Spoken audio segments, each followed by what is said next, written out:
Shabbat Shalom. Our scripture reading for today is Isaiah chapter 25, verses 1 and 4. O Yahweh, you are my Elohim. I will exalt you. I will praise your name. For you has done wonderful things. Your counsel of old are faithfulness and truth. For you has been a strength to the poor, a strength to the needy in his distress, a refuge from the storm, a shadow from the heat. When the blast of the terrible ones is as a storm against the wall. Shabbat Shalom, family. Our selection today, been in a storm so long.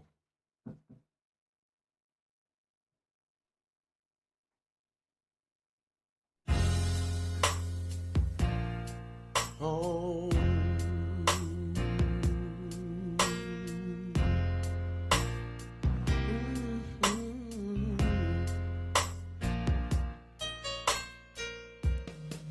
I've been in the storm so long. I've been in the storm so long, yeah. I've been in the storm so long. Oh, give me a little time to pray.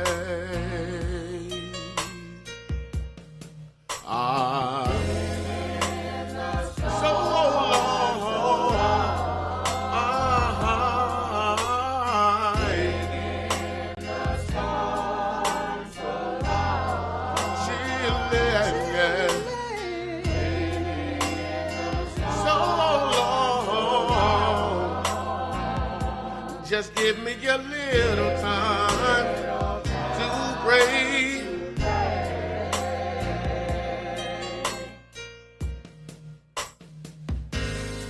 Let me tell you, mama, how I've come along. Oh, ooh, ooh, ooh. With the hung down head and aching heart, ooh, yeah, to pray, yeah.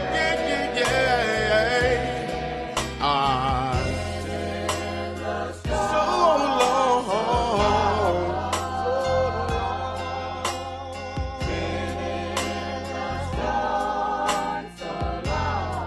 chilling, yeah.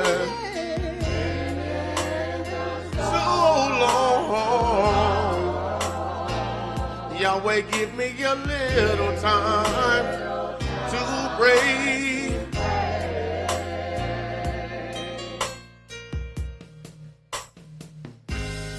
When I get to Zion, I'll take my seat.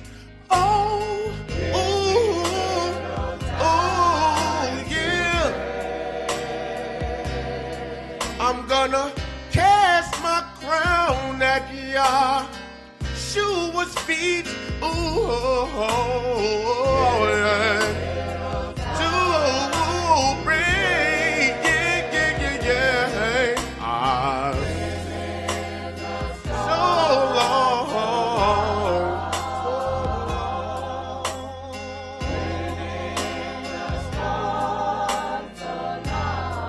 Chillin', yeah. Family, give me a little time to pray. Yahshua, give me a little time to pray. Y'all, please give me a little time to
The oracles of the UCI, 1 Peter chapter 4, verses 7 through 11.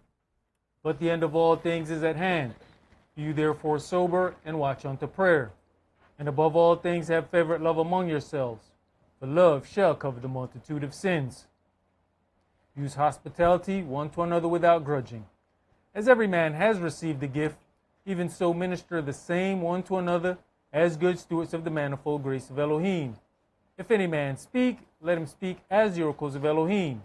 If any man minister, let him do it as of the ability which Elohim gives, that Elohim in all things may be glorified through Yahshua the Mashiach, to whom be praise and dominion forever and ever. Amen. Ephesians chapter 4, verses 29 through chapter 5 and verse 4.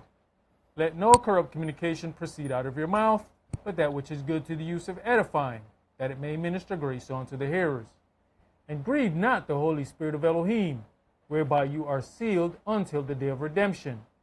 Let all bitterness and wrath and anger and clamor and evil speaking be put away from you with all malice. And be you kind one to another, tender-hearted, forgiving one another, even as Elohim for Yahshua's sake has forgiven you. Be you therefore followers of Elohim, as their children, and walk in love, as the Mashiach also have loved us, and has given himself for us an offering and sacrifice to Elohim for a sweet-smelling savor. But fornication, and all uncleanness, or covetousness, let it not be once named among you as becomes saints. Neither filthiness, nor foolish talking, nor jesting, which are not convenient, but rather giving of thanks. Ecclesiastes chapter 5, verses 1 and 2. Keep your foot when you go to the house of Elohim, and be more ready to hear than to give the sacrifice of fools, for they consider not that they do evil. Be not rash with your mouth, and let not your heart be hasty to utter anything before Elohim. For Elohim is in heaven, and you upon earth, therefore let your words be few. Exodus chapter 23, verses 20 and 21. Behold, I send an angel before you, to keep you in the way, and to bring you into the place which I have prepared. Beware of him, and obey his voice. Provoke him not, for he will not pardon your transgressions, for my name is in him. Revelations chapter 3, verses 20 through 22. Behold, I stand at the door and knock. If any man hear my voice and open the door, I will come in to him and will sup with him, and he with me. To him that overcomes will I grant to sit with me in my throne, even as I have also overcame, and am sat down with my Father in his throne. He that has an ear, let him hear what the Spirit says unto the churches. All right, Shabbat Shalom, which is peace on Yahweh's holy Sabbath day. Welcome to another holy convocation that Yahweh has enjoined unto us here in this body of Yahshua. Now, in Genesis chapter 15 and verse 13, it says, And he said unto Abram, Elohim said unto Abram, Know of a surety that your seed shall be a stranger in a land that is not theirs, and shall serve them, and they shall afflict them 400 years. And also that nation whom they shall serve will I judge, and afterward they shall come out with great substance. Herein lies the biggest pretend game that is going on, and it's been going on for a very long time, and the nations are attempting to out the pretenders. But we are not recognizing that it has to be a series of acts, because anybody who just go and say something, those people would be called anti-something. So then there has to be a series of events that have to take place. And what has happened, the UN votes to recognize enslavement of Africans as the gravest crime against humanity. Now, why was that a step? You don't understand that this is the nation's attempt at speaking up for you. See, another country had to do this because you can't do it from here. Anything that you try to do here will not be recognized. So another country had to declare this and propose it to the UN. You don't have a voice. The country that you live in has veto power. It will not allow anything to be spoken of for you. So someone else had to do it. And these countries have watched this game being played, being used as a reason for other people's aggression and their ability to acquire more and more land. All the while using the scripture as their basis for their claim. Even naming some of the agreements after Abraham, which is interesting because when you go back and look at that bloodline, it doesn't trace back to Abraham. So all of the agreements will be named after what it is they are pretending to be. So today's sermon is entitled The Injunction Against Injustice, a call for reparations for the gravest crime against humanity. So I want to start out reading a little bit of that article. Go ahead, priest. UN votes to recognize enslavement of Africans as greatest crime against humanity. The United Nations General Assembly has voted to recognize the enslavement of Africans during the transatlantic slave trade as the gravest crime against humanity, a move advocates hope will pave the way for healing and justice. The resolution proposed by Ghana called for the designation while also urging UN member states to consider apologizing for the slave trade and contributing to a reparations fund. It does not mention a specific amount of money. The proposal was adopted with 123 votes in favor and 3 against: the United States, Israel, and Argentina. So the 3 who voted against it, United States, obviously the entire nation was built on the back of free slave labor. And the interesting move of United States is you hear the common slur that black people are lazy. That is hilarious. When the entire nation was built on your back and built without pay. Once again, you understand now, we talked about before Babylonian business. Understand where the basis for Babylonian business comes from. It comes from absolute free labor. Now they got to give you some kind of money, so they found a way to take that money from you or keep renegotiating your pay. But the beginning basis of Babylonian business is absolute free labor. And everything that Babylon has tried to orchestrate goes back to it. The entire setup of the prison system, they have to make you believe that you are criminals. The absolute setup of the criminal justice system was to make more slaves. It was designed to make it look like it is so much poverty and crime in this neighborhood. That's why these people act this way. When in actuality, they decided, all right, we'll make the law to free them, but we'll say they are free as long as they're not convicted of a crime. Then they made nothing but laws to make sure you would be convicted of a crime. Now, the so-called law against slavery is null and void. Now you're in prison, and now you're back to being a slave, because now they can get you to work for some of the largest corporations for free. Go ahead. 52 countries abstained, including the United Kingdom and European Union member states. Countries like the UK having long rejected calls to pay reparations, saying today's institutions cannot be held responsible for past wrongs. All right. You have to really sit on this for a minute. the UK have long rejected calls to pay reparation, saying today's institutions cannot be held responsible for past wrongs. Now, the interesting part about that is you have a complete law system that is set up on suing people because somebody was injured.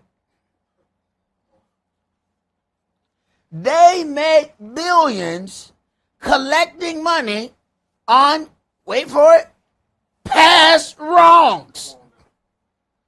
They have benefited from getting nothing but money from past wrongs, but when it comes to theirs, then we just can't talk about it.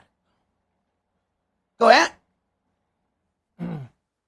Unlike UN Security Council resolutions, those from the General Assembly are not legally binding, though they carry the weight of global opinion.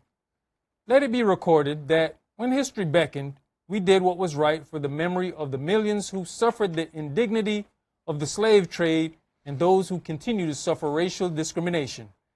Ghana's President John Mahama told the Assembly ahead of the vote, the adoption of this resolution serves as a safeguard against forgetting. It also challenges the enduring scars of slavery, he said. Now, one of the things that we have to deal with is constantly we are made to look at films and hear about the struggles of other nations or another group of people. Those struggles are then used to say why they have the right to defend themselves, why they have the right to receive finance. So even though these same individuals say that they don't recognize payment for past wrongs, they somehow agree for other people to get money for past wrongs. Let's read Numbers chapter 5. You know, elders, we go in there. They said the European Union members are not responsible, right? But Germany is a part of that union. Isn't Germany paying somebody for past wrongs? Of course. Of course they are. But see, you also have to understand that they wrote a constitution that said all men are created equal, but they said, well, that didn't involve you because you wasn't no man. See, you was thinking tomato, they were saying tomato. That's where you made your mistake. Numbers chapter 5, and let's start that at verse 5. And Yahweh spake unto Moshe, saying, Speak unto the children of Israel, when a man or woman shall commit any sin that men commit to do a trespass against Yahweh, and that person be guilty, then they shall confess their sin which they have done, and he shall recompense his trespass with the principal thereof, and add unto it the fifth part thereof, and give it unto him against whom he has trespassed. And give it unto him against whom he has trespassed. So you have all of these individuals that proclaim their nation is a Christian nation. So why is this a strange concept if you are a Christian nation? This is where we're playing both ends against the middle. Well, we claim to be a Christian nation, but all of a sudden, Christian concepts are not kept. Go ahead. But if the man have no kinsman to recompense the trespass unto, let the trespass be recompensed unto Yahweh. So wait, let's back up. Okay? Now, so if you don't wait it so long to take care of this business, then let the money go to his kinsman. You're going to find direct statements in here where they say something against this very part. Like, who would we pay? Like, we can't find them. I mean, anybody seen a slave? Anybody seen one? We can't figure out who these people would be. But see, this is also part of the game, and we don't understand that we've been tricked. That they would come and give us this doctrine because they would find in some cave thousands of years ago that had carved Yahweh on it. They said, you see, we was in America before. We are indigenous. They want us to grab that doctrine because then that would release you from the inheritance part. If you now go around talking about you are one of the indigenous people, now you believe that you're Indian. Now you believe you're a Native American. Go ahead, praise. Even to the priest, beside the ram of the atonement, whereby an atonement shall be made for him. And every offering of all the holy things of the children of Israel, which they bring unto the priest, shall be his. And every man's hallowed thing shall be his. Whatsoever any man gives the priest, it shall be his. All right, let's go to 2 Samuel chapter 21.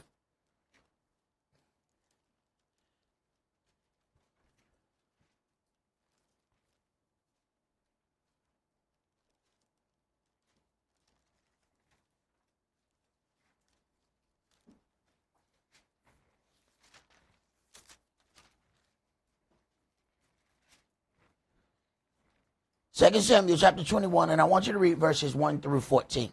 And there was a famine in the days of David 3 years, year after year. And David inquired of Yahweh, and Yahweh answered, it is for Saul and for his bloody house, because he slew the Gibeonites. Understand something. Saul was the previous king. David at that point is the current king. Now he must right the wrongs that were done in the past. They say they've never heard of such a concept. They say they've never heard of it. That people will tell you that they are this of David. They are that of David. We're reading about David. Yet all of a sudden we don't know nothing about David. When it comes time to pay for past wrongs, David who? Go ahead. And the king called the Gibeonites and said unto them, now the Gibeonites were not of the children of Israel, but of the remnant of the Amorites. Wait a minute. So then there is a righting of wrongs that's done even if they're not your people. And this was mandated by Yahweh because Yahweh gave them this famine, this drought, this problem to the point where he has to go seek out his Elohim. See, these are the things that we don't pay attention to. Sometimes Yahweh making you call him. And we want to go through the whole thing without calling Yahweh. See? You see, we're stubborn like that. So Yahweh makes sure something happened in your life to where you got to call. Yahweh, what's going on? I was wondering what took you so long to call. I only was planning on blowing up one of them, but you didn't call. So I blew up all of them. That's it. Go ahead. And the children of Israel had sworn unto them, and Saul sought to slay them in his zeal to the children of Israel and Yehudah. So his zeal, he's going to slay these people so that he can look a certain way in front of his people. This is false zeal. This is for appearance sake. Go ahead. Wherefore David said unto the Gibeonites, what shall I do for you? Wait a minute. He asked the people, what shall I do for you? You have been wrong. Tell me, what does you request? But the nation said they've never heard of such a concept. Go ahead. And wherewith shall I make the atonement, that you may bless the inheritance of Yah? Wait a minute. When a wrong has been committed by one of your people, it basically presses a pause on your whole family and nation until you take care of that business. He then says, what shall I do that there shall be made atonement that you may bless the inheritance of Yahweh? Now, you need the people who you have done wrong to get Yahweh off your tail. Now, it's your God. But to get your God off your tail, you got to fix that past wrong. We act like we never heard such a thing. Go ahead. And the Gibeonites said unto him, We'll have no silver nor gold of Saul, nor of his house. Neither for us shall you kill any man in Israel. No. So we don't want the restitution money. No. We want something else. We want something else. Whenever you get some people down to the point where they don't want the money no more, you done got yourself in quite a pickle. You done got yourself in quite a pickle. I'm talking about the real deal pickle. You done got yourself in the real deal. They said, no. Keep your money. Whatever follow after that is going to be problematic. Whenever you standing in a court of law and the person says, Your Honor, I don't want the money. Uh-oh. Yeah, I'm telling you, you'd be better off if they want the money. Go ahead. And he said, What you shall say, that will I do for you. And they answered the king, The man that consumed us, and that devised against us that we should be destroyed from remaining in any of the coast of Israel, let 7 men of his sons be delivered unto us. Okay, he tried to destroy our inheritance. We intend on destroying his. We don't want no money. And we know you got plenty of it. You can make us live wonderfully. We could get that check. And we can be like all other people that be on the news, that be on TV. One call, that's all. We hold a check. They say, keep the check. We want something else. Go ahead. And we will hang them up onto Yahweh in Gibeah of Saul, whom Yahweh did choose. And the king said, I'll give them. Right. And we're going to hang them in Gibeah of Saul, the same place that he attempted to destroy us, is where his seed should also be destroyed. This is the restitution that they required. All of these so-called Christian nations said, we've never heard of such a concept of righting past wrongs. Where do y'all get this from? Go ahead. But the king spared Mephibosheth, the son of Jonathan, the son of Saul, because of Yahweh's oath that was between them, between David and Jonathan, the son of Saul.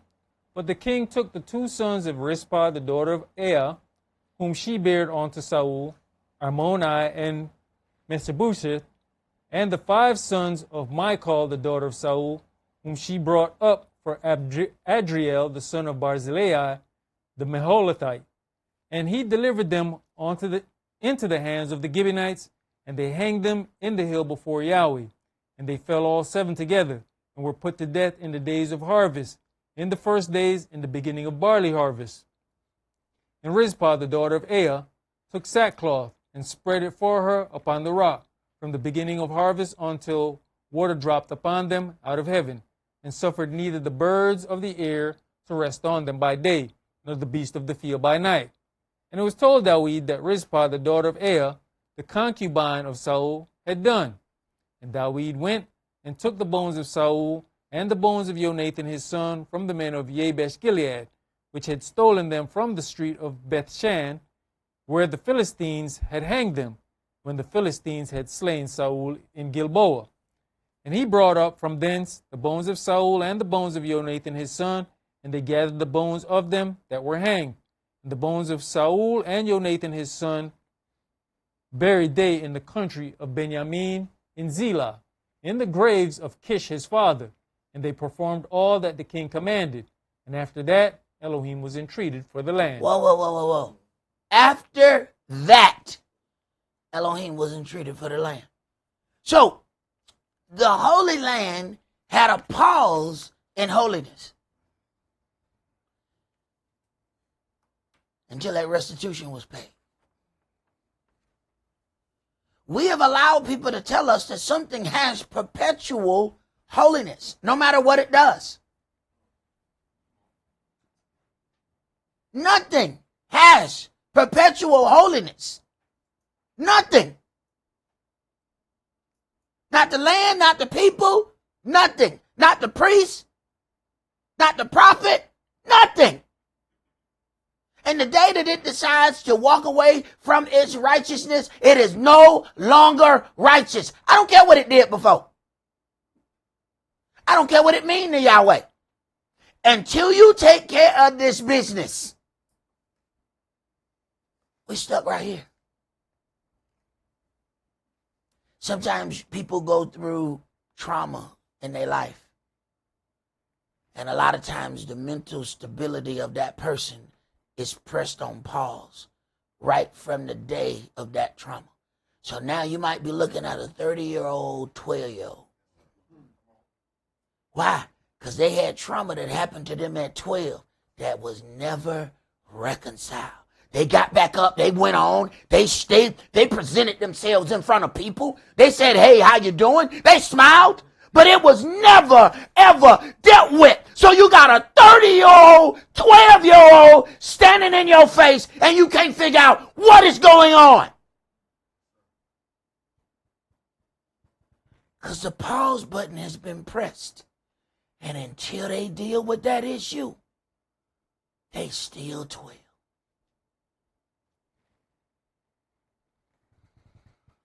You got to the end of that, bro? Yes, sir. All right, let's go back to reading a little bit more of this article.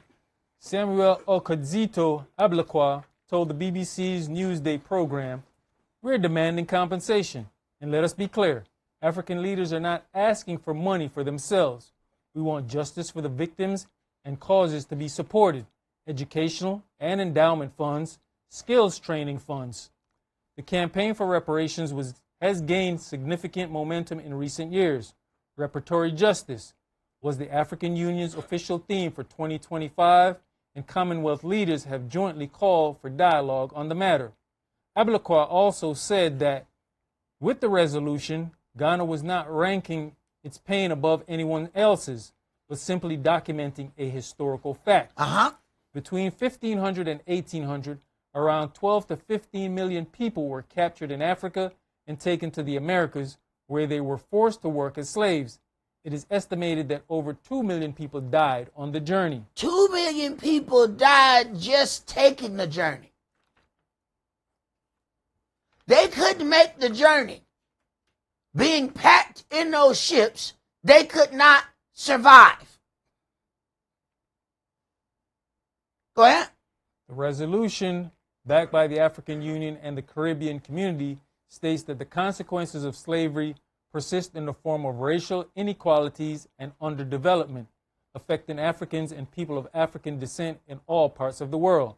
Ablakwa told the BBC, many generations continue to suffer the exclusion, the racism because of the transatlantic slave trade, which has left millions separated from the continent and impoverished. All right. Now, so this is what's going on this side. So now we're going to take a pause, and we're going to go back and let's look at some other agreements that have been made for other individuals. So let's go and read about the Luxembourg agreements. Go ahead, priest. The Luxembourg agreements were a fundamental step in West Germany's attempt to move the new Germany away from the Nazi legacy and one of the cornerstones in a future relationship between Germany and the Jewish people. Directly following the Luxembourg meeting, West Germany adopted a restitution law to indemnify. Let me say something. If y'all ain't never got insurance, you start hearing them word indemnification. What? What? Indemnify. Now, see, you can tell when you ain't dealt with no money. When you start hearing certain words, wait a minute. We talking about some money now. Go ahead. To indemnify individual Jews for suffering and loss of property. Wait. So then, what the Africans asked was not a strange request, because these requests that we're reading about have already been granted. Go ahead. And payments under this law would continue into the 21st century. The Federal Republic carried out the reparations agreement fully, and the reparations were a significant contribution to Israel's economy, aiding in the development and survival of the new state. The funds allocated to the claims conference were used to assist hundreds of Jewish communities, institutions, and organizations in rebuilding and reestablishing themselves. Financial assistance also provided for educational services, such as Holocaust studies and documentation, and for cultural rehabilitation. Now, a side note, one of those things where we watched a program where individuals going in an area in New York, and all of these people, none of them are working. They have all 5, 6 kids. The wife ain't working. The husband ain't working. They said, what do you do? He says, I'm a priest. I'm studying to be a priest. And somehow they're all paid for. Everything that they need is paid for. They don't have a job. Okay. Can you read? Ahead of the vote, speaker after speaker expressed similar views. The UK, one of the major powers involved in the transatlantic slave trade, said it recognized the untold harm and misery that had been caused to millions of people over many decades. But its ambassador to the UN, James Kariuki, told the assembly in his speech that the resolution was problematic in terms of its... Now, understand what just happened. Now, I need you to understand. Now we jumping back to what things were requested by Ghana. So we ended there dealing with this portion of the Luxembourg Agreement. All right, so we're going to pause there. Now we're jumping back. The UK, one of the major powers involved in the transatlantic slave trade, said it recognized the untold harm and misery that had been caused to millions of people over many decades, but its ambassador to the UN told the assembly in his speech that the resolution was problematic in terms of its wording and international law. Go ahead, read that from there. No single set of atrocities should be regarded as more or less significant than another, he said. So he said a sin is a sin. All right, let's go to Matthew chapter 12.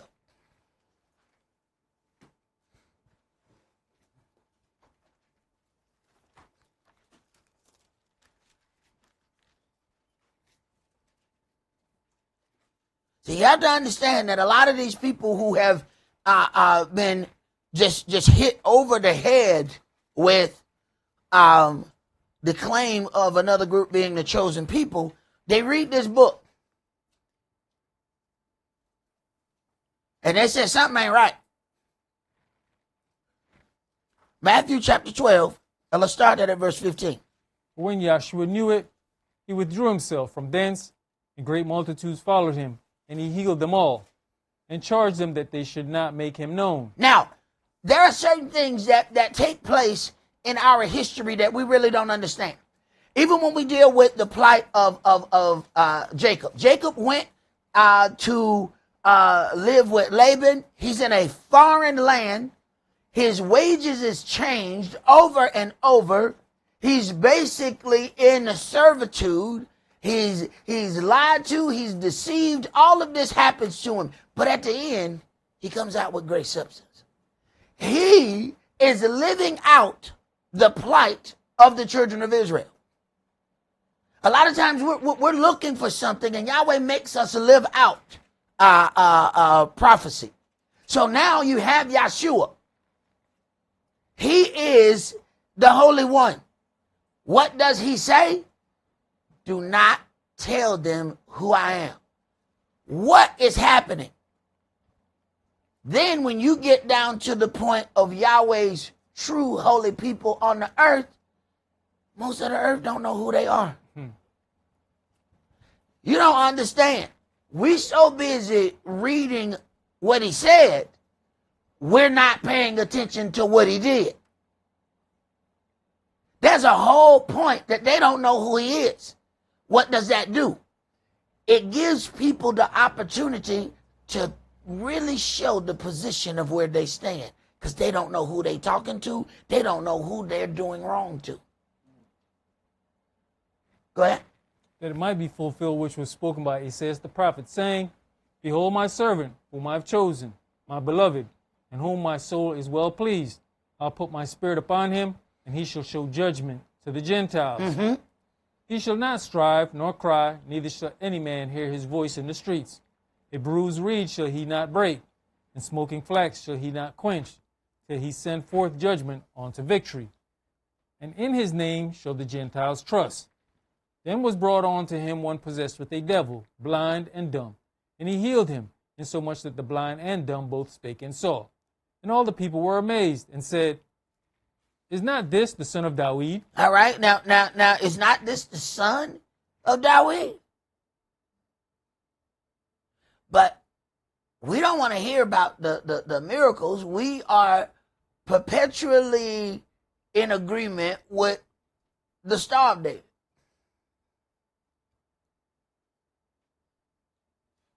Not understanding the Star of David is Yeshua. So understand something. The whole statement, you have to look at the various levels of blasphemy. It was the star that moved to show you where the Son of David was. But the individuals who wear the star don't believe in the child who was shown by the star. So now we're getting on levels of blasphemy. Go ahead. But when the Pharisees heard it, they said, This fellow does not cast out devils, but by Beelzebul, the prince of the devils. And Yahshua knew their thoughts, and said unto them, Every kingdom divided against itself is brought to desolation, and every city or house divided against itself shall not stand. And if Satan cast out Satan, he is divided against himself.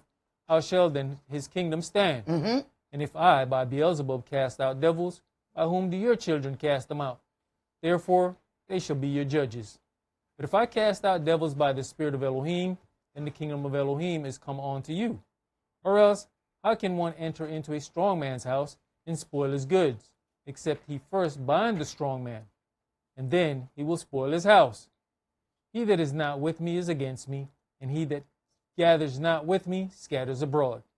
Wherefore I say unto you, all manner of sin and blasphemy shall be forgiven unto men, but the blasphemy against the Holy Spirit shall not be forgiven unto men. So then there is an atrocity over another. He says sin is a sin. You can't put one atrocity over another. He said, whoa, no. Blasphemy against the Holy Spirit shall not be forgiven unto men. Now wait a minute. Now we got to start dealing with some things. Because Yahweh says that the true children of Israel blaspheme his name just by them knowing that you were Israel and you decide to do despite his holy word, you blasphemed his name. Okay. Well, what happens if you really not Israel, but claim to be Israel and still do wrong? Well, that's double blaspheming then. Okay, keep reading. And whosoever speaks a word against the Son of Man, it shall be forgiven him. But whosoever speaks against the Holy Spirit, it shall not be forgiven him, neither in this world, neither in the world to come. All right, let's go to Yohanan, chapter 10.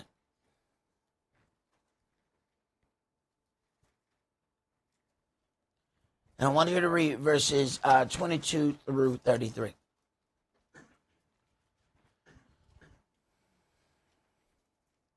And it was at Jerusalem that the feast of the dedication, and it was winter. And Yahshua walked in the temple in Shlomo's porch. Then came the Yehudis round about him, and said unto him, How long does you make us to doubt? If you be the anointed one, tell us plainly. Yahshua answered them, I told you, and you believe not. The works that I do in my Father's name, they bear witness of me. Right. What? You want to hear it out of my mouth so you can then condemn me for my words. Do you not see my works? What do my works say about me? Go ahead. But you believe not, because you are not of my sheep, as I said unto you. My sheep hear my voice, and I know them, and they follow me. And I give unto them eternal life, and they shall never perish. Neither shall any man pluck them out of my hand. My Father, which gave them me, is greater than all, and no man is able to pluck them out of my Father's hand. I and my Father are one. Then the Yehudis took up stones again to stone him.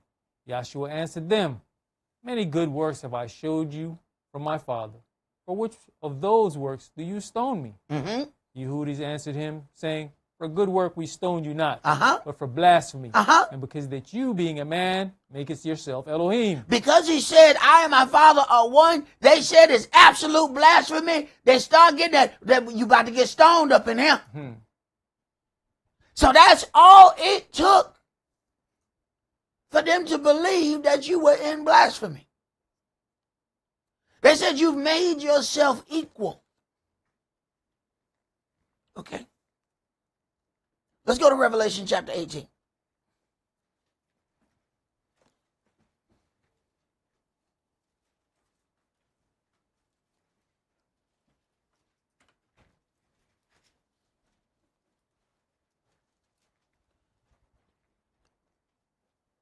Revelation chapter 18, and let's start at verse 1.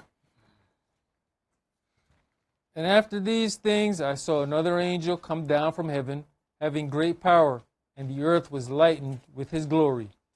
And he cried mightily with a strong voice, saying, Babylon the great is fallen, and is become the habitation of devils, and the hold of every foul spirit, and a cage of every unclean and hateful bird.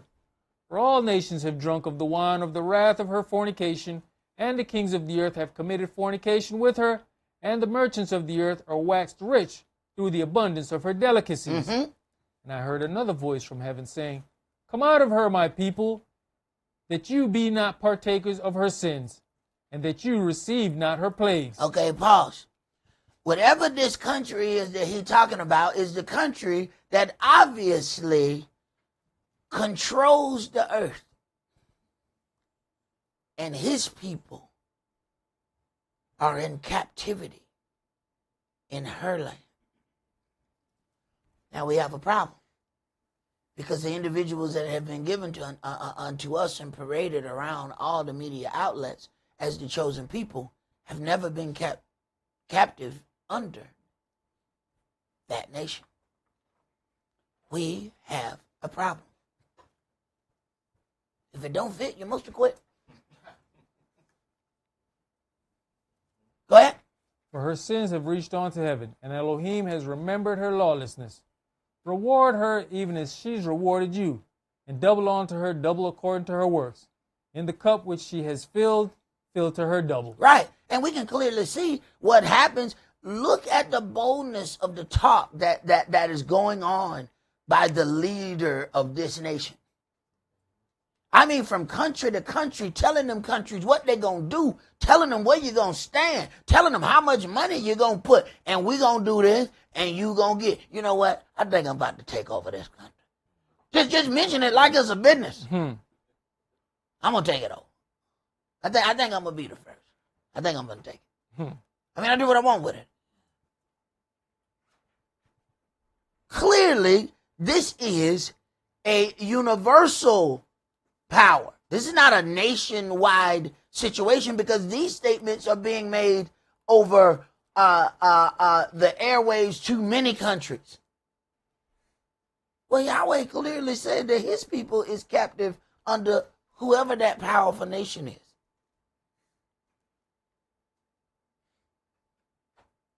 Germany ain't never been that.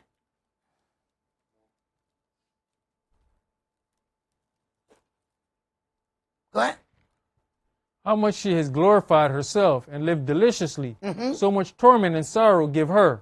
For she says in her heart, I sit a queen, and am no widow, and shall see no sorrow. That's why there's a woman with a crown standing up at what they call Liberty Pool or whatever that is. That's why she's sitting there with that crown on, because she's proclaiming, I'm a queen, and I shall not be a widow. But you go down to the bottom and you find that it's chains on that queen's feet. Because they said this nation was built on slavery. Go ahead. Therefore shall her plagues come in one day, death and mourning and famine, and she shall be utterly burnt with fire. For strong is the Adonai Elohim who judges her. And the kings of the earth, who have committed fornication and lived deliciously with her, shall bewail her and lament for her, when they shall see the smoke of her burning, standing afar off for the fear of her torment, saying, Alas, alas, that great city Babylon, that mighty city, for in 1 hour is your judgment come. And the merchants of the earth shall weep and mourn over her, for no man buys their merchandise anymore. Understand, a lot of things have to be purchased in American currency. Regardless of whether or not it is a product that comes out of their ground, it must be dealt with this currency. That's worldwide domination. And Yahweh clearly proclaims, whoever this country is, this is where my chosen people are. Go ahead. That was it, verse 11? That was it. I want you to go to the next graphic. So now I want to read something else concerning, we're going to go back to this BBC article about the slavery being recognized. Go ahead. The Elmina slave fort is among many historical trading points still standing in Ghana. The U.S.'s ambassador to the UN made similar points during his speech, saying his country does not recognize a legal right to reparations for historical wrongs that were not illegally under international law at the time they occurred. So if they're not illegal under the time, at that time in international law, then we don't recognize it. Go ahead. In addition, Dan Negria said the U.S. objected to the cynical usage of historical wrongs as a leverage point to reallocate modern resources to people and nations who are distantly related to the historical victims. That are distantly. This is their thing. They say you distantly related to the people who were the historical victims. What? Distantly related? Like, it might be some people that you might have known, but, you don't know them like that. Oh, yeah? Interesting. Let's go to Leviticus chapter 6.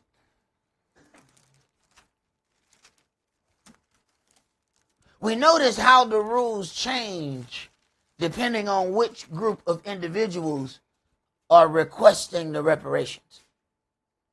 And this is why we have to go back and forth, so that you will understand when one group asks, they've gotten billions.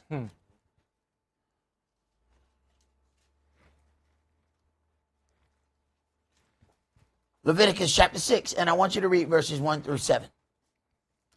And Yahweh spake unto Moshe, saying, If a soul sin and commit a trespass against Yah, and lie unto his neighbor about that which was delivered him to keep, or in fellowship, or anything taken away by violence, or has deceived his neighbor, or found that which was lost, and lies concerning it. Wait a minute. Found that which was lost and lies concerning it. Finders keepers, losers weepers. Go ahead. And swears falsely. In any of all these that a man does, sinning therein, then it shall be, because he has sinned and is guilty, that he shall restore that which he took violently away, or the thing which he has deceitfully gotten, or that which was delivered him to keep, or the lost thing which he found, or all that about which he has sworn falsely. He shall even restore it in the principal, and shall add the 5th part more thereto, and give it unto him to whom it appertains, in the day of his trespass offering. And he shall bring the trespass offering unto Yah, a ram without blemish out of the flock, with your estimation for a trespass offering unto the priest. And the priest shall make an atonement for him before Yahweh, and it shall be forgiven him for anything of all that he has done in trespassing therein. Right. He has to make restitution to right that. You can't just go around and say, you know what, my bad. Let's go to Exodus chapter 22. See, these nations have built empires off of that free labor. Now they say, we can't use this money to right past wrongs. We just need to, all right, it happened. Now let's move on. And you find that this is how we deal with conflict a lot of times. What we got to do to just get past this? Let's just get past. What? So we got some business we got to take care of. We got some restitution that's got to be dealt with. A lot of loss happened right there. When are we going to deal with this loss? We just going to get back. We just going to acknowledge it. And then we're going to move on. Go ahead, priest. Exodus chapter 22, and we're going to read verses 1 through 15. If a man shall steal an ox or a sheep and kill it or sell it, he shall restore 5 oxen for an ox and 4 sheep for a sheep. See, we think we're doing right when we get caught stealing the sheep.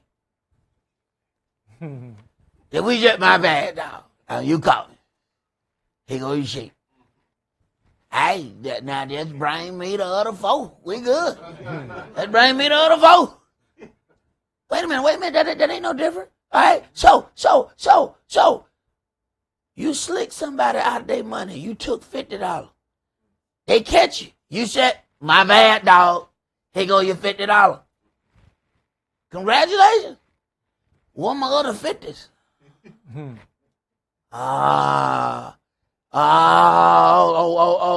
See, we didn't deal with the law like that. Oh, you thought that you just give him back the money once he caught you? Now y'all good? Right. Go ahead. If a thief be found breaking up and be smitten that he die, there shall no blood be shed for him. If the sun be risen upon him, there shall be blood shed for him, for he should make full restitutions. If he have nothing, then he shall be sold for his theft. Wait, whoa. If you ain't got nothing, you still got to pay restitution. So what we going to do? You going to be sold. So you steal and got sold. So you steal and then you got stole. Okay. Go ahead. If the theft be certainly found in his hand alive, whether it be ox or ass or sheep, he shall restore double. All right, well, since you caught me red-handed, I only got to pay 2. Go ahead. If a man shall But you realize if you was in need and you stole, now you still in need. I'm just saying. Because now you got to give up that which you stole, and now somewhere you got to produce this other one to pay for what you stole. So now you in debt. Now you got to go work for somebody, and they said, so you working for a lamb? Yes. But I got to give it away. Now here's a strange concept. You know, if you'd have just worked for the lamb the first time, you'd actually get to keep the lamb. But since you got caught stealing, you had to give that lamb back. And now you got to work. And then give that lamb. When all you had to do was work in the first place. And the lamb was yours. Yahweh will go from here to Bangladesh just to prove a point. Did you get it? Did you get it? Read, man. If a man shall cause a field or vineyard to be eaten, and shall put in his beast, and shall feed in another man's field, of the best of his own field, and of the best of his own vineyard, shall he make restitution. If fire break out, and catch in thorns, so that the stacks of corn, or the standing corn, or the field, be consumed therewith, he that kindled the fire shall surely make restitution. If a man should deliver unto his neighbor money or stuff to keep, and it be stolen out of the man's house, if the thief be found, let him pay double. If the thief be not found, then the master of the house shall be brought unto the judges, to see whether he have put his hand unto his neighbor's goods. For all manner of trespass whether it be for ox, for ass, for sheep, for raiment, or for any manner of lost thing, which another challenged to be his, the cause of both parties shall come before the judges, and whom the judges shall condemn, he shall pay double unto his neighbor. If a man deliver unto his neighbor an ass, or an ox, or a sheep, or any beast to keep, and it die, or be hurt, or driven away, no man seeing it, then shall an oath of Yahweh be between them both, that he has not put his hand unto his neighbor's goods. And if the owner of it shall accept thereof, and he shall not make it good. And if it be stolen from him, he shall make restitution unto the owner thereof. If it be torn in pieces, then let him bring it for witness, and he shall not make good that which was torn. And if a man borrow aught of his neighbor, and it be hurt or die, the owner thereof being not with it, he shall surely make it good. But if the owner thereof be with it, he shall not make it good. It being a hired thing, it came for his hire. All right. So then we have a complete laid out plan for restitution. So then how is Yahweh going to deal with all of this restitution that needs to be given unto his people? Let's go to Isaiah chapter 60. Let's see if we can get a clue.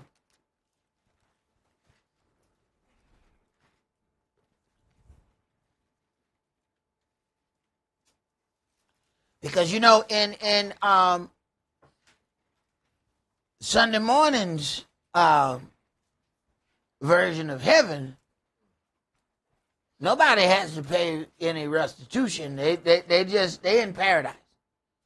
And you get to that paradise, zip tang. You die, and before they even dig the hole, you are in paradise. Matter of fact, at the funeral, you are looking down from paradise, looking at yourself as they cry about you.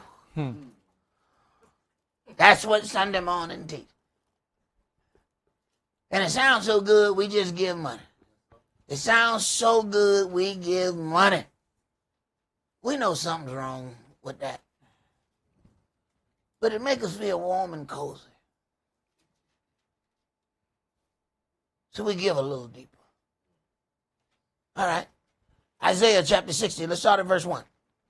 Arise, shine, for your light is come, and the glory of Yahweh is risen upon you. For, behold, the darkness shall cover the earth, and gross darkness the people. But Yahweh shall arise upon you, and his glory shall be seen upon you. And the Gentiles shall come to your light, and kings to the brightness of your rising. Lift up your eyes round about, and see. All they gather themselves together, they come to you. Your sons shall come from far, and your daughters shall be nursed at your side. Then you shall see and flow together, and your heart shall fare and be enlarged, because the abundance of the sea shall be converted unto you. The abundance of the sea shall be converted unto you. Go ahead. The forces of the Gentiles shall come unto you. Wait a minute. Yahweh said you're going to inherit all the forces of the Gentiles. Go ahead. The multitude of camels shall cover you, the dromedaries of Midian and Ephah. Wait a minute. These are now we're starting to deal with these other people connected to Abraham. Understand what's happening here? No. You're not just going to get the things of the Gentiles. You're going to get the things of the Shemites too. Go ahead. All they from Sheba shall come. They shall bring gold and incense, and they shall show forth the praises of Yah. All right, well, it's time to pay this restitution. Go ahead. All the flocks of Kedar shall be gathered together unto you. Wait a minute. All these individuals, all those Middle Eastern, they made this claim about the transatlantic slave trade. But there was a sub-Saharan slave trade as well that went along with the Islamic individuals. Yahweh taking care of them too. Who you think this is? No. Make sure you bring your gold. Make sure you bring that up too. We don't just want Gentile money. No. Come on here, Sheik. Sheik on in there. Bring that with you. I want some special oil. You got all kind of oil in there. I want special oil. I want oil so good when I look at it, I automatically get greasy. I don't even want to have to put it on.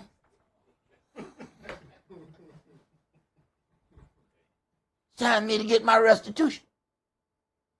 Go ahead. All the flocks of Kedar shall be gathered together unto you. The rams of Nabiah. These ain't Gentiles. This ain't what he talking about. No. Go ahead. The rams of Nabiah shall minister unto you. They shall come up with the acceptance on mine altar. Wait a minute, we just got through reading. Who went to slow-mo? It said Sheba. We start talking about all of this. No. Kedar. Yahweh not just going to deal with that one side. No, he's going to deal with that other side too. Go ahead. And I'll glorify the house of my glory. Who are these that fly as a cloud, as the doves to their windows? Surely the isles shall wait for me, and the ships of Spain first, to bring your sons from far, their silver and their gold with them, unto the name of Yahweh your Elohim, and to the Holy One of Israel, because he has glorified you. And the sons of strangers shall build up your walls. Wait a minute. Yahweh says, my people have done enough labor. The sons of the aliens, the foreigners shall do your work. So they will righteously get to call us lazy in the land. I'll take that. I'll take it. I ain't gonna accept it here. But when I get in the land, you can go ahead and call me that. Because I'm like, what? Is that a grape that failed? Somebody come get that. Will somebody come get this grape? It looks ripe. I mean, I know I'm closer to it, but I'm not touching that. Go ahead. And their kings shall minister unto you. For in my anger I smote you, but in my favor have I had mercy on you. See, this is what happened when the punishment over.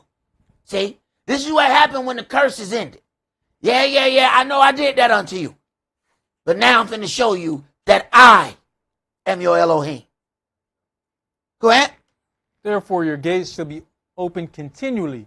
They shall not be shut day nor night. This is going to be like it was when we were little, when he didn't even close the door. See, this generation don't know nothing about not closing the door. We close the door and we still see another family member coming. Why you close the door? It took you too long. You don't just leave the door open. People get robbed out here. Yahweh said you're going to be getting so much stuff. We ain't going to have time to close the door. We got to have night watch. Hey, look, man, I'm tired. And they keep bringing stuff. All right, so we need a night shift just to watch the gate, but we can't close it because they got to keep bringing their stuff. Okay. All right. Keep reading. That men may bring on to you the forces of the Gentiles, and that their kings may be brought. I can't wait to get me a drone and a real. I ain't gonna drop no bomb no, but you know what I'm saying. I'm gonna have one. It just fly it over to somebody with a note and you just say, "What up, dog?" and just leave. You know what I'm talking about? And saying just for the hell of it. Go ahead. For the nation and kingdom that will not serve you shall perish. Yea, those nations shall be utterly wasted. The glory of Lebanon shall come unto you. Right. The glory of Lebanon shall come unto you. You ain't going to have to bomb it and go destroy it and turn it all the way upside down. It's going to come unto you. No, that's what others have to do. It's going to come unto you. Go ahead. The fir tree, the pine tree, and the box together to beautify the place of my sanctuary, and I'll make the place of my feet glorious. The sons also of them that afflicted you shall come bending onto you. All right, now, so we got to ask ourselves a question. Who these sons are? See, so people are saying, we're going to go to the Holy Land. We're going to do all of these things, right? Somebody going to come and they're going to be bending. So don't be throwing your head at the wall. You have to throw your head at some feet.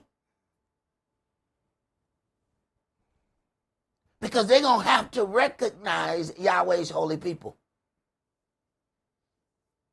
What we don't understand is this was the first step of the nations letting you know the people who deserve this treatment are the people who have undergone this punishment. Go ahead. And all they that despise you shall bow themselves down at the soles of your feet. And they shall call you the city of Yahweh, Zion, the Zion of the Holy One of Israel. Whereas you have been forsaken and hated, so that no man went through you. I'll make you an eternal excellency, a joy of many generations. Right. The same way they said that Yahshua was worthy to open the book because of his sufferings. Without those sufferings, he does not qualify to open the book. Go ahead. You shall also suck the milk of the Gentiles, and shall suck the breast of kings. And you shall know that I, Yahweh, am your Savior and your Redeemer, the mighty one of Jacob. Right. See, we don't understand that our grandmothers were made to breastfeed the master's children. See, we don't understand. See, this don't make sense to people who ain't gone through it. Go ahead. For brass I'll bring gold, and for iron I'll bring silver. Wait a minute. This exchange different. This ain't see, we say when we want righteous judgment that we want a just weight and a just balance. Yahweh said this is a just weight. They have done wrong so long. For brass, you got to bring gold. So don't come gold for gold. No. You stole gold. We need platinum. No, you don't get to bring what you stole. You understand? That's not going to work. Now, you got to bring something more valuable than what you took. Go ahead. For brass I'll bring gold, and for iron I'll bring silver, and for wood brass, and for stones iron. I'll also make your officers peace, and your exactors righteousness. For stones iron. If you took a rock, I need iron. Don't give me no rock. That's what you took. Who said rocks? Wait. Who would take rocks? I'm sorry. When you built buildings in a land, you stole my daddy's rocks to build that building. We're gonna need that. We're gonna need them rocks back. I'm sorry. I'm gonna need them rocks back. No, this rock don't look right. I don't like that one. Go give me another rock. I need a better rock than that. Okay, go ahead. Violence shall no more be heard in your land, wasting nor destruction within your borders. Violence shall be no more heard in your land. That's when the real holy people get there. I don't think we understand. It's safer in the projects than in the Holy Land. I ain't seen a brother. I done seen a brother with a big gun. Never seen a brother with no missile launcher or no grenade launcher. I ain't never seen none of that in the hood. I ain't never seen a brother just ride down with a Jeep. I know brothers have some fat wheels on them Jeep.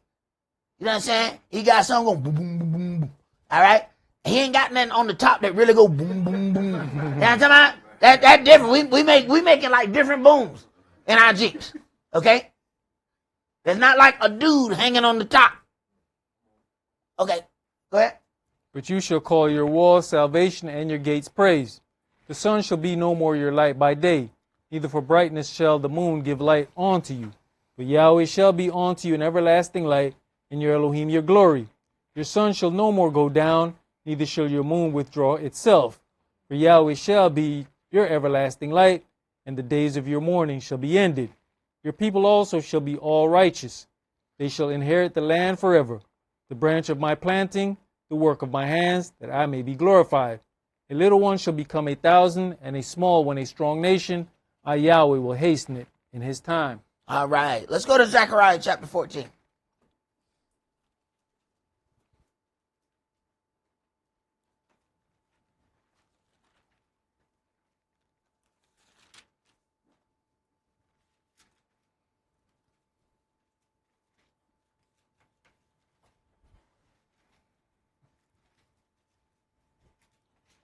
In one of the statements, the leader of Ghana was saying specifically that America has tried to miseducate these people who they have taken as slaves.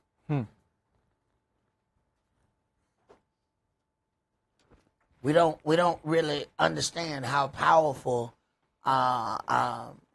this was to make the nations take a stand. See, the European Union and all those places that have made all their money off pillage, off going and taking other lands. They can't agree with it because this is how they got to be who they are. But it's interesting that a people who is called the holy people, the way Yahweh said he was going to deal with his people was by servitude. And those people said slavery ain't that bad. Let's go to Zechariah chapter 14 and start at verse 1. Behold, the day of Yahweh comes, and your spoil shall be divided in the midst of you. For I gather all nations against Jerusalem to battle. And the city shall be taken, and the houses rifled, and the women ravished. And half of the city shall go forth into captivity, and the residue of the people shall not be cut off from the city. Then shall Yahweh go forth and fight against those nations, as when he fought in the day of battle. And his feet shall stand in that day upon the Mount of Olives, which is before Jerusalem on the east. And the Mount of Olives shall cleave in the midst thereof toward the east and toward the west. And there shall be a very great valley, and half of the mountain shall remove toward the north, and half of it toward the south.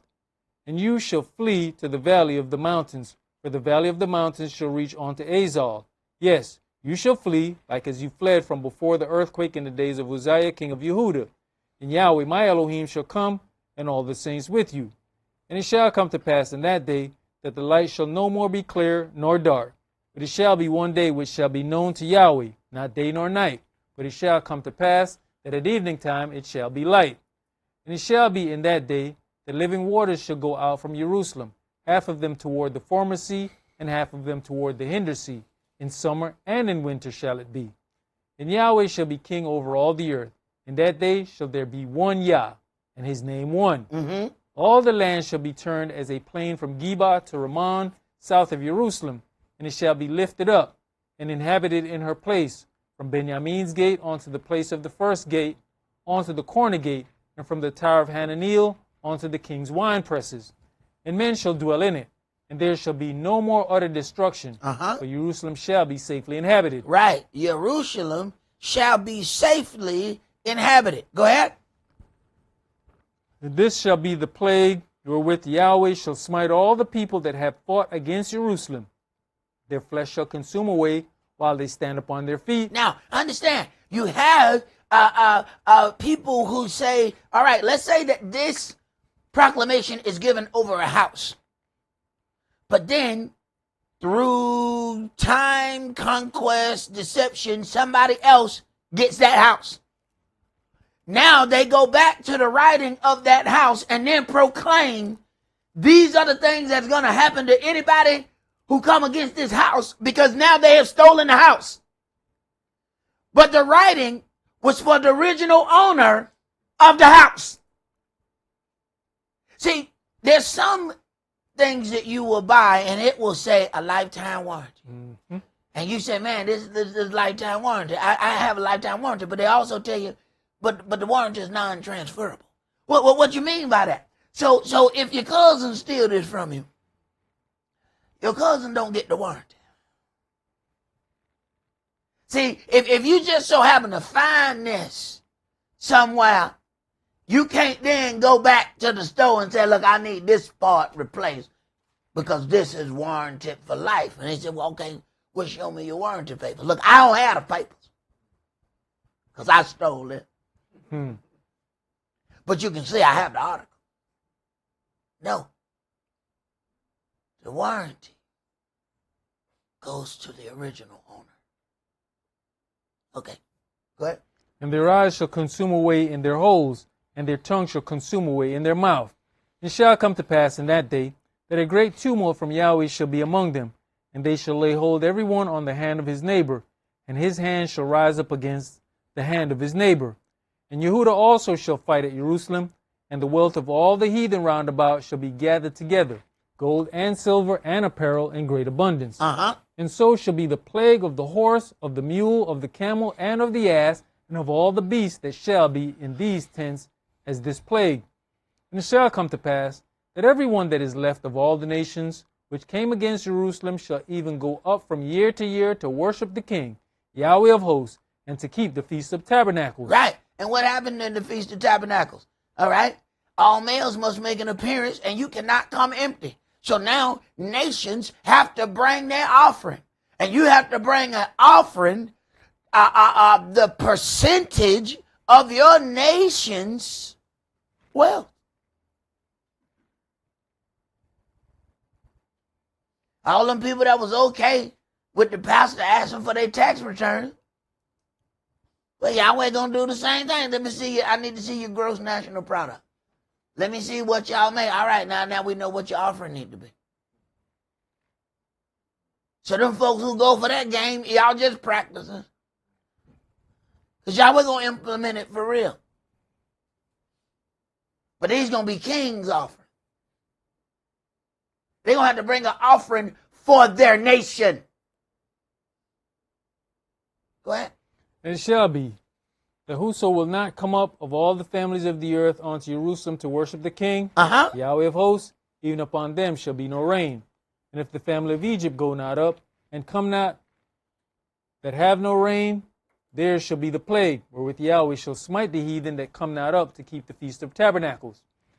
This shall be the punishment of Egypt, and the punishment of all nations that come not up to keep the Feast of Tabernacles.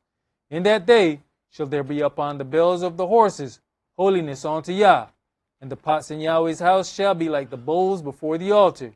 Yes, every pot in Jerusalem and in Yehudah shall be holiness unto Yah, Yahweh of hosts. And all they that sacrifice shall come and take of them, and seed therein. And in that day there shall be no more the Canaanite in the house of Yahweh of hosts. All right. So now I want you to go back to the BBC article, and I want you to read a little bit right here about Ghana. Ghana, one of the main gateways for the transatlantic slave trade, has long been a leading advocate for reparations. Forts, where tens of thousands of enslaved Africans were once held under inhumane conditions, remain standing along the West African country's coast. As well as the legal problems around reparations, the U.S. ambassador said the resolution was unclear as to whom the recipients of the reparatory justice would be. They say they're confused. We don't know who to pay. This has happened so we're confused. Now that's interesting. Now we're gonna take a step and let's read what a little bit in going what the nations have said about these things. Go ahead. Negro also responded to Mehaman's earlier criticism of Donald Trump's administration for normalizing the erasure of black history. Since returning to power, the U.S. president has targeted American culture and historical institutions for promoting what he calls anti-American ideology. Trump's orders have led to moves such as the restoration of Confederate statues, and an attempt to dismantle a slavery exhibit in Philadelphia. These policies are becoming a template for other governments as well as some private institutions, Mehaman had said on Tuesday. The resolution also calls for cultural artifacts stolen during the colonial era to be returned to their countries of origin. They said this is just preposterous. How can anybody return stuff? I mean, yeah, we stole it, but that's been so long.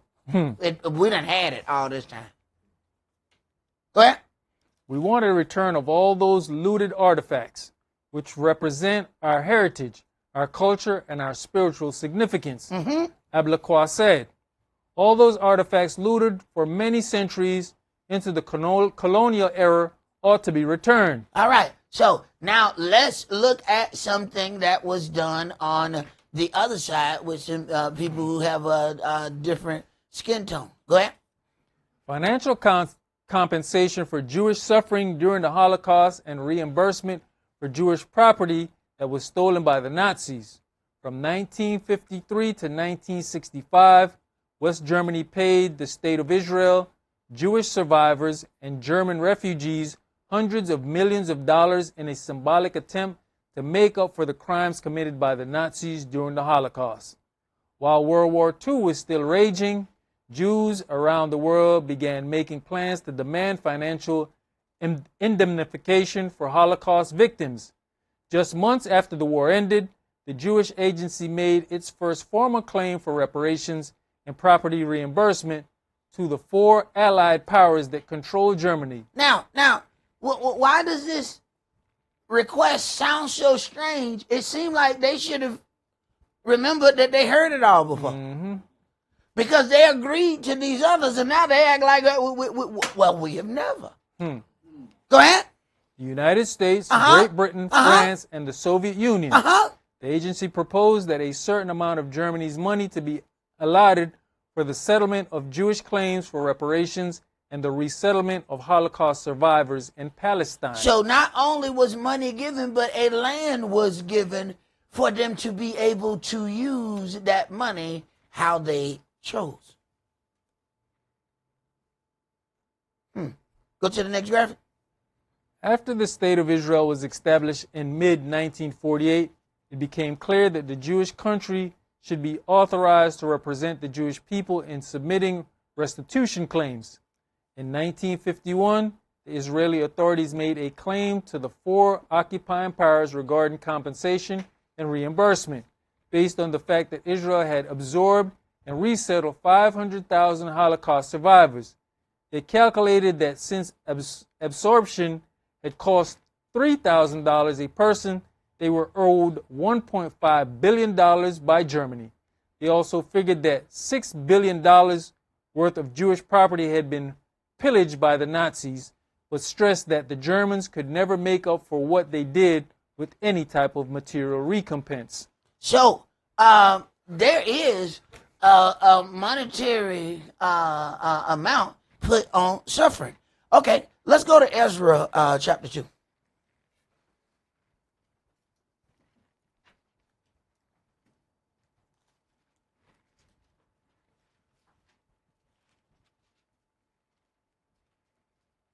Now, we went over in Bible study that that it was considered blasphemy. Yahweh says, I know them that say that they are Jews and they're not. And he says, I know the blasphemy of them. So then we have dealt with, and we understand now that blasphemy goes on several levels, if you will. So we have to consider that. So Ezra chapter 2, and I want you to read verses 58 through 62. All the Nethinims and the children of Shlomo's servants were 392. All right, so these are the registers. All right, that register. This is the census, if you will. Go ahead. And these were they which went up from Tel Mela, Tel Harsa, Chirub, Adan, and Emer. But they could not show their father's house and their seed, whether they were of Israel. Right, so you can't be anything through your mama when it's time to get on this census. We need to know who your dad is. Because that's the way the census really go. So anybody that says they anything through their mama, they can't even get in this census here. Okay? Go ahead. The children of Deliah, the children of Tobiah, the children of Nakoda, 652.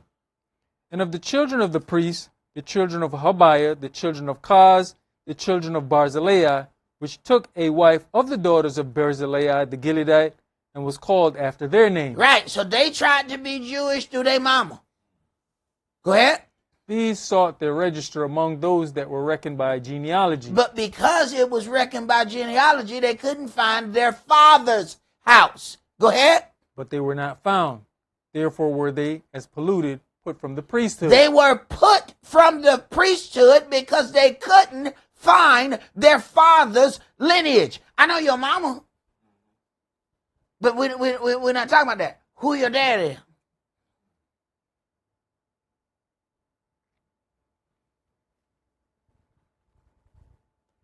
They said, we can't find your daddy.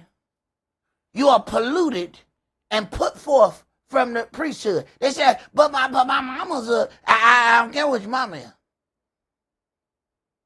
I ask you where your daddy. Go ahead. And this here would be the reason why there's no DNA testing in the land. Exactly.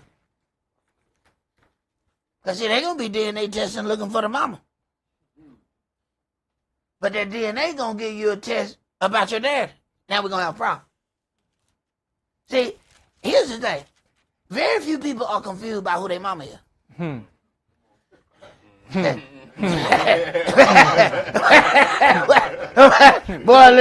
Let's go. Revelation chapter 2. Let's go there.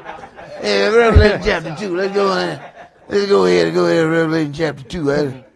Yeah, I think that's going to be a good read right there. We're going to go ahead and go. Revelation chapter 2. I thought that around there, around verse 8. There. Verse 8. Yeah, we're going to do that. We're going to get on out of there. And on to the angel of the church in Smyrna write. These things says the first and the last, which was dead and is alive. I know your works in tribulation and poverty, but you are rich. And I know the blasphemy of them which say they are Yehudims and are not. So just saying that you are a Jew and are not is blasphemy. It is blasphemy just to say it. Now, wait a minute. We just read that the one thing that cannot be forgiven is blasphemy. What did they say they tortured Christ for? Blasphemy. So understand, he's got a right to deal with the blasphemy. Why? Because he was crucified for the false act of blasphemy. So what must he do to those who actually committed blasphemy and used his father's name to do it? Go ahead. What are the synagogue of Satan? Fear none of those things which you shall suffer. Behold, the devil shall cast some of you into prison, that you may be tried, and you shall have tribulation 10 days. Be you faithful unto death, and I'll give you a crown of life. He that has an ear, let him hear what the Spirit says unto the churches. He that overcomes shall not be hurt of the second death. Now, if you believe in dying and zip-tying going to heaven, you don't even understand the second death. Because you already, people say, what do you mean you talking about second death? Why would I die again? I'm going to heaven, baby. I'm going to the pearly gates. You see those pearly gates? I'm going to dance with Peter and Paul. And oh my goodness, we're going to have a good time. Oh, yeah? Oh, yeah? What y'all sure talking about now? You know, the one who writing in red. What are you talking about? Okay. Right. Let's go to 2 Kings chapter 17, because if we now take, sometimes you have to take an understanding. So once you get an understanding, you have to then reread something else that you have read, because you have not read it with that level of understanding. So now that we understand what blasphemy is, we now have to go back and read something that we have read before. Because now we have a little bit more information. So now the reading is going to be different.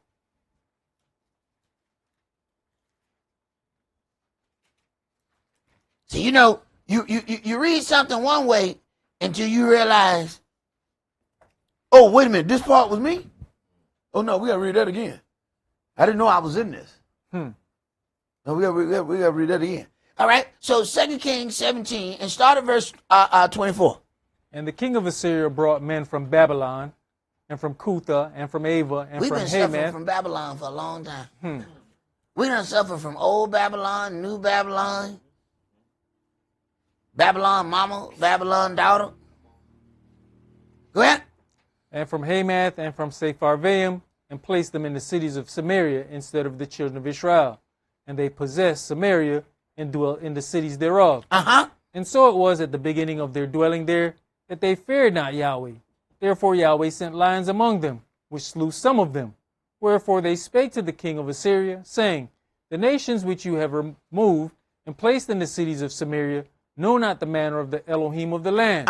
Therefore he has sent lions among them, and behold, they slay them, because they know not the manner of the El of the land. All right, because these people who have now been migrated to Israel, they don't have any idea of the worship practices. So now they have to be taught how to be a Jew. Go ahead. Then the king of Assyria commanded, saying, carry thither one of the priests whom you have brought from thence, and let them go and dwell there, and let him teach them the manner of the El of the land. All right, so they were taught how to be Jew.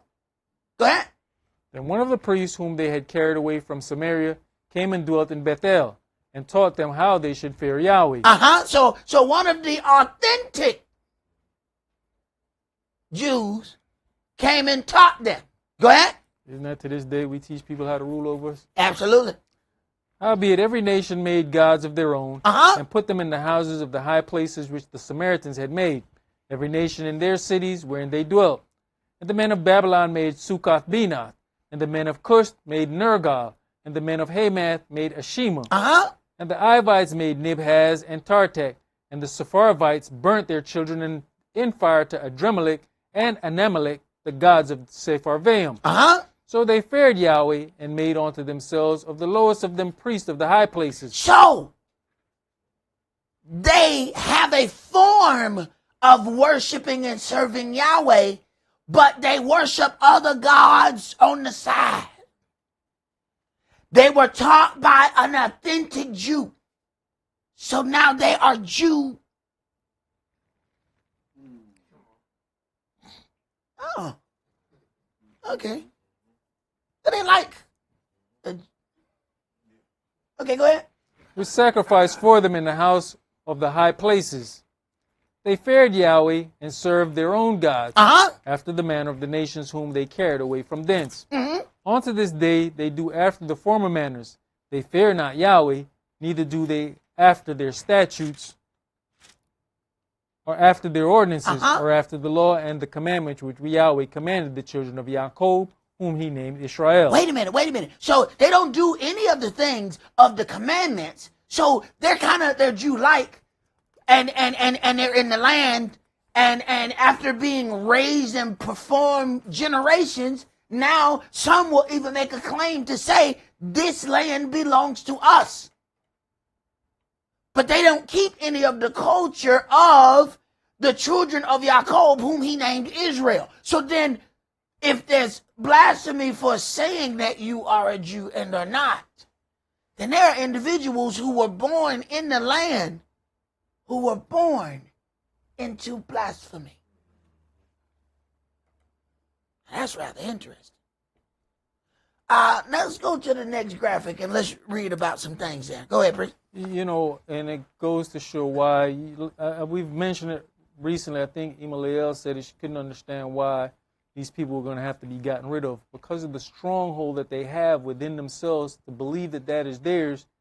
They will always have that, and you can't keep somebody around who's going to always have that thought process. It's always going to be a problem. It's always going to be a test to, I believe that this is mine. And when you have generations that have grown up with that lie, why do you think it says they're going to say our fathers have inherited lies? Go ahead, brother. Germany is the primary country that has paid and continues to pay extensive reparations and restitution to Israel and Jewish survivors for the Holocaust, totaling over $80 billion since 1952. I'm sorry, read that number again. $80 billion. That would be? Yes, sir. Okay. These payments include compensation to individuals, support for survivors, and specialized ongoing aid for home care.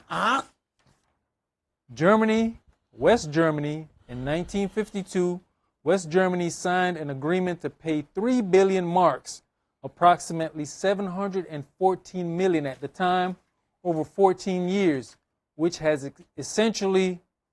essentially for the young state's economy. Ongoing payments, Germany continues to allocate over $1 billion annually in pensions and welfare for Holocaust survivors. Restitution claims. The World Jewish Restitution Organization, WJRO, negotiates with various nations, including Belarus, Bosnia and Herzegovina, Bulgaria, Croatia, Czech Republic, Estonia, Hungary, Latvia, Lithuania, and Luxembourg for the restitution of Jewish property. So everywhere they went, there's claim for the return of property. So then when Ghana said those precious artifacts are to be returned, well, they had some basis for making that claim. They said, no, y'all have already done this before. We got the papers. So we read the papers. So we want our artifacts returned. Go ahead. Potential future claims. Israel has prepared demands for compensation from countries such as Tunisia, Libya, Morocco, Iraq, Syria, Egypt, Yemen, and Iran for property left behind by Jewish refugees fleeing after 1948. In 1956, the original reparations agreement has been greatly expanded. Stop. The original reparations agreement has been greatly expanded. Go ahead.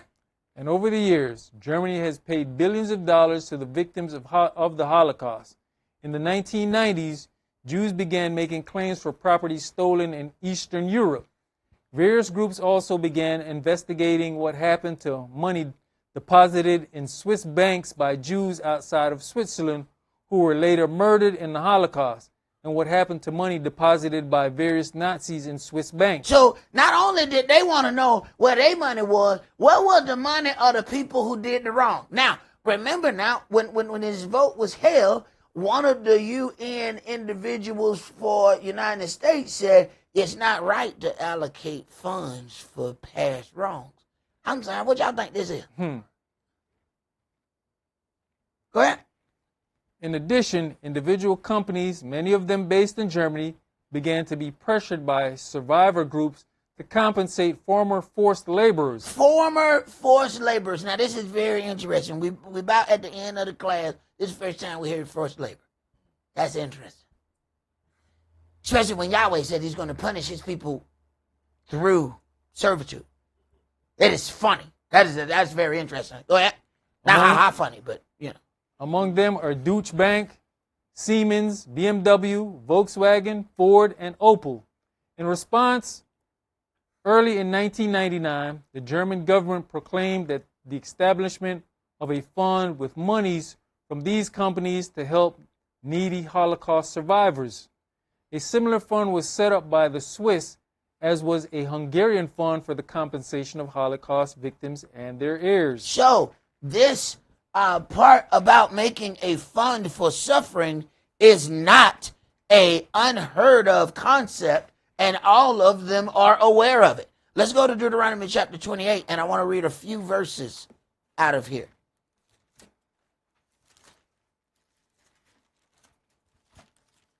See, the nations are getting ready to admit who you are. This was a step forward. And those who went against it know exactly what it was. This is why they had to outright deny it. So never mind the 52 countries who abstained. They said we're not voting. We just gonna act like mama's the word. We gonna keep looking straight ahead, and we're gonna act like we don't see anything that's happening over here. But the three that went right out and said no, they know exactly what this means. They're about to let these people know who they are en masse. Deuteronomy chapter 28, and let's read verses 15 through 18. But it shall come to pass, if you will not hearken unto the voice of Yahweh your Elohim, to observe to do all these commandments and his statutes, which I command you this day, that all these curses shall come upon you and overtake you. All of these curses are set to come upon the children of Israel for disobedience. This is after Egypt. So anybody who claims that they were a part of the Egyptian captivity, this is given coming out. So there should be some kind of evidence of slavery coming out of Egypt, after Egypt. So no matter what you produce, if you can't produce in captivity, this has nothing to do with you. That means that original landmass that was given in Genesis, you're not one of the children of Abraham to be able to take possession of that land. So says my book. Go ahead. Cursed shall you be in the city, and cursed shall you be in the field. Cursed shall be your basket and your store. Cursed shall be the fruit of your body, and the fruit of your land, the increase of your kind, and the flocks of your sheep. And we know that this goes on and on and on and on, for as the curses that were given unto the children of Israel. And we have to understand that movie that they call 12 Years a Slave. We wasn't 12 years a slave. We were 400 years a slave. Okay? Half of it in physical captivity and the other half in financial, mental, and spiritual captivity. What is interesting, though, the Holocaust lasted 12 years. Let's go to Jeremiah chapter 17.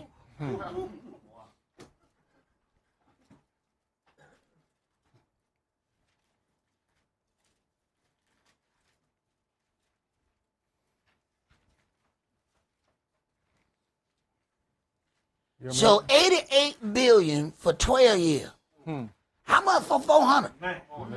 They don't want to pay that. How much for 400? Guess that's why the gate's gonna stay open. Yeah, it makes sense why the gate got to stay open now.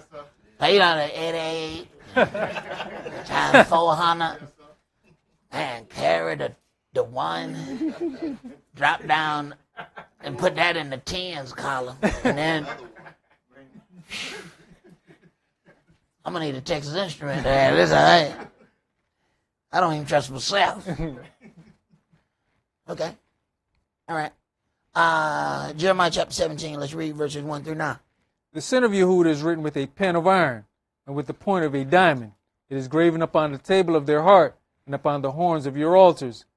Whilst their children remember their altars and their groves by the green trees upon the high hills, O my mountain in the field, I will give your substance and all your treasures to the spoil, and your high places for sin throughout all your borders. And you, even yourself, shall discontinue from your heritage that I give you. So the children of Israel will not just be able to just continue being the children of Israel. They're going to cease being the children of Israel, so they won't be able to keep their heritage. Right. Because while they're somewhere else being punished, somebody else is in their land pretending to be them. That's what my book say. That's what 2 Kings chapter 17, starting at verse 24 said. This wasn't me coming up with this. This is what that book said. He says, you're going to cease from your heritage, but somebody else is in your land saying that they you. Which Yahweh then also said is blasphemy. Then he says the thing that cannot be forgiven is blasphemy against the Holy Spirit. I ain't make this up. I'm just reading it. Go ahead. I'll cause you to serve your enemies in the land which you knoweth not. Wait a minute. Yahweh said what was going to happen to his people, what they were going to be captives serving another nation. Which also means when you serve another nation that you don't get to name yourself. That's why you had to take Christian names. Go ahead. For you have kindled a fire in mine anger, which shall burn forever. Thus says Yahweh, cursed be the man that trusts in man, and makes flesh his arm, and whose heart departs from Yahweh. For he shall be like the heath in the desert, and shall not see when good comes, but shall inhabit the parched places in the wilderness, in a salt land and not inhabited. Blessed is the man that trusts in Yah, and whose hope is Yah. For he shall be as a tree planted by the waters, and that spreads out her roots by the river, and shall not see when heat comes. But her leaf shall be green, and shall not be careful in the year of drought, neither shall cease from yielding fruit. The heart is deceitful above all things, and desperately wicked. Who can know it? Right. And what leads us into most of the falls that we have, following that wicked heart of ours. Let's go to Galatians chapter 3.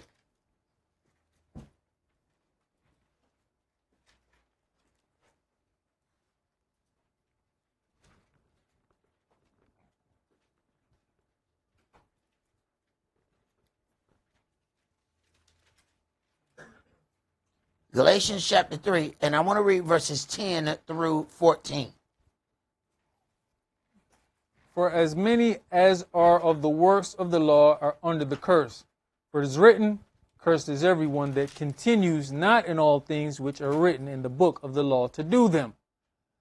But that no man is justified by the law in the sight of Elohim, it is evident, for the just shall live by faith. And the law is not of faith, but the man that does them shall live in them. Yeshua has redeemed us from the curse of the law, being made a curse for us. For it is written, Cursed is everyone that hangs on a tree. Wait a minute. So, Yahweh gave Israel a whole list of curses. He said, cursed is everyone that hangs on a tree. You ever wonder why we the only ones that they hung on trees? To this day, it's still happening. And with all of the things that Yahweh says, I tell you the end before the beginning. Why is it when we read about the atrocities of other individuals who proclaim to be the holy people, that we can't find any of the same things that Yahweh said he was going to do to his people? Go ahead, brother, you finish that? That the blessing of Abraham might come on the Gentiles through Yeshua HaMashiach, that we might receive the promise of the Spirit through faith. All right, now let's go to Acts chapter 10. Because what we find is this is a reoccurring statement. Acts chapter 10.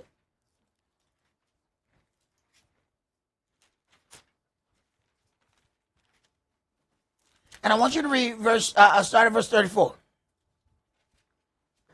Then Cephas opened his mouth and said, Of a truth, I perceive that Elohim is no respecter of persons. But in every nation, he that fears him and works righteousness is accepted with him.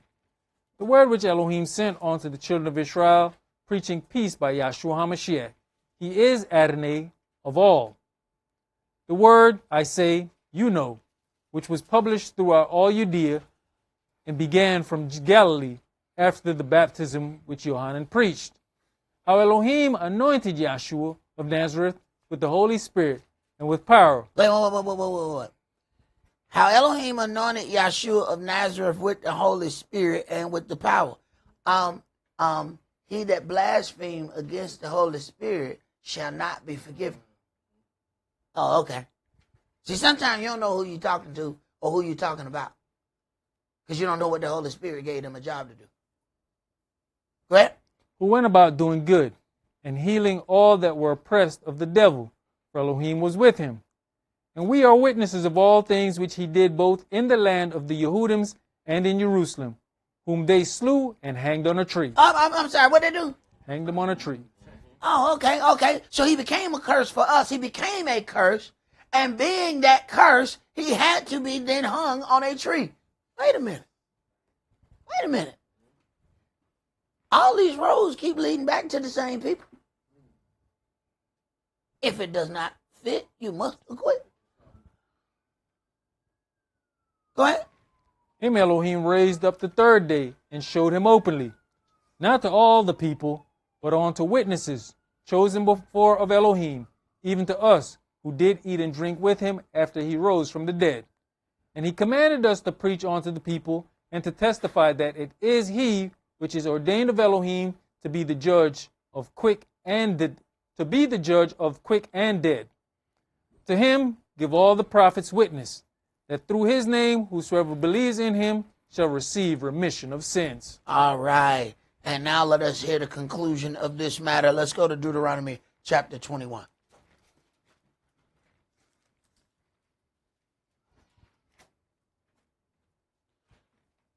Deuteronomy chapter 21.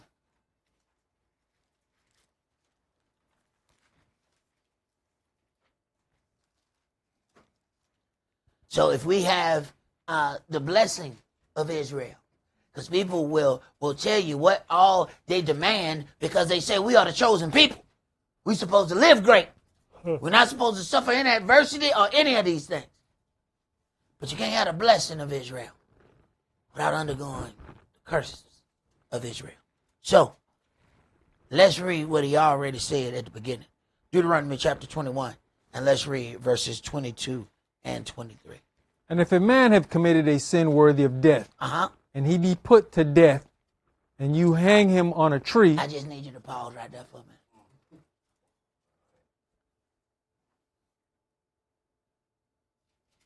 I'm sorry, we lay out our charge from what is held in our holy book. See, you deal with something according to knowledge, not what you think, feel, and believe. I didn't get up here and hoop and holler for you for 2 hours. I didn't do praise dances. Now, what we're going to do is we're going to go in this book and we're going to see what it has to say.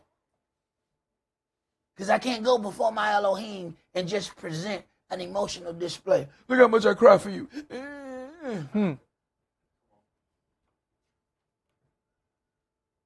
No, I had to present my case from within the book that he left. Go ahead, bro.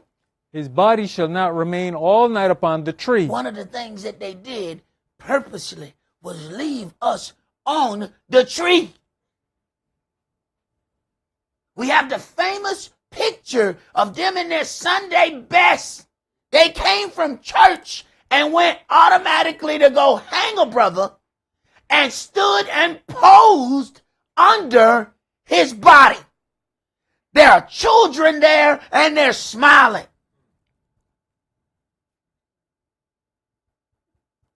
We don't have this picture because something we did. We have this picture because they published it.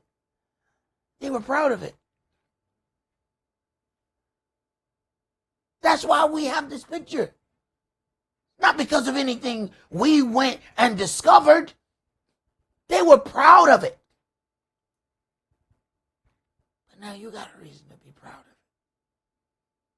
Because it testifies to who you are.